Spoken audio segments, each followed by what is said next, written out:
A walk in the forest. Imagine you're walking through the forest. What can you see around you? Tall tree trunks reach up toward the sky, and their leaves sway with each passing gust of wind. It's daytime, and the sun is shining, filtering through openings in the branches. A squirrel jumps from one branch to another, looking for food to eat. Ahead, there's a flowing stream edged with pink flowers. You can see a bee circling the flowers. The little insects land on the pink petal for less than a minute before flying to another flower and then disappearing into the forest. Living things are all around you in a place like this, and all of them needs particular things to live, to survive. Plants like the trees and the flowers you saw earlier need water and light to live and grow. Animals like the squirrel and the bee need water and food. But how do they get these things? If you take a good look around you, you'll notice that plants and animals have lots of special parts to help them out. These parts are called structures. Look up. The trees surrounding you have leaves, and you can see that different trees have different size and different shaped leaves. The leaves are there to catch and absorb energy from sunlight. Now look down at the ground beneath your feet. Can you see any tree roots? You might not be able to because most of them grow and spread beneath the ground. Roots absorb water from the ground, and this allows the trees to survive and grow. In a forest thick with towering trees, it can be difficult for smaller plants to grow. Down on the shady forest floor, they don't get the sunlight they need to survive. A little bit of sunlight might be able to pass through tree leaves to the forest floor, but tree trunks are thick. No light can pass through them.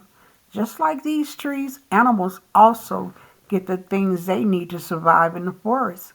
Squirrels usually eat plants, nuts, seeds, leaves, and roots. They scurry all over the forest floor looking for them, and they are pretty good climbers too. Squirrels' teeth continue growing throughout their lives.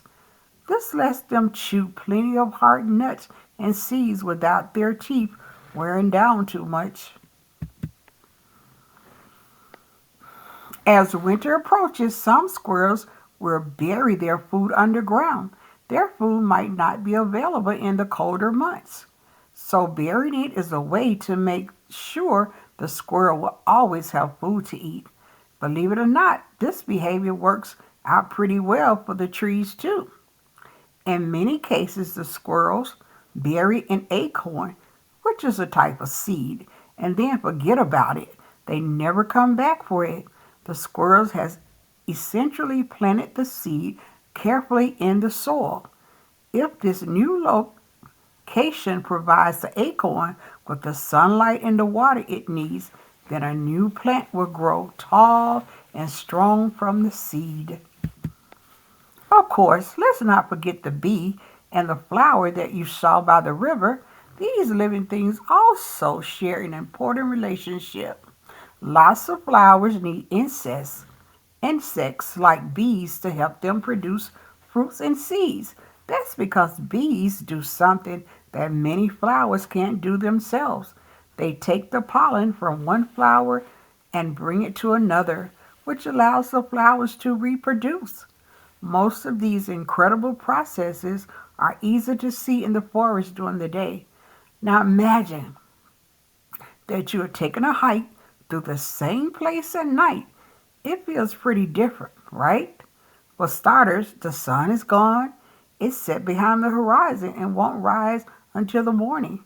What little light there is comes from the moon, and most of it gets blocked by the big trees.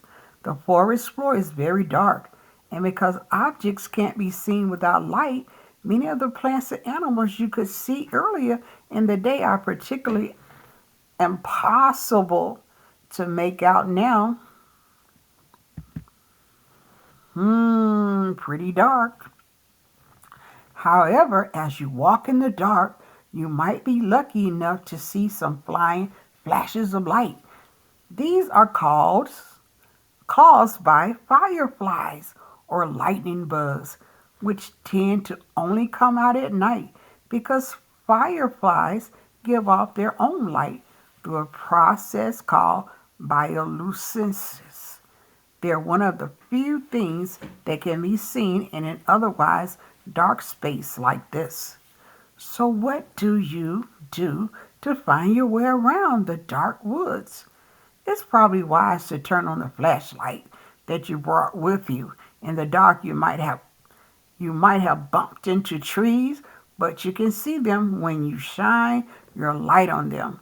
Although it's not as bright as the sun, a flashlight will help you stay on the trail and follow it until you get home safely.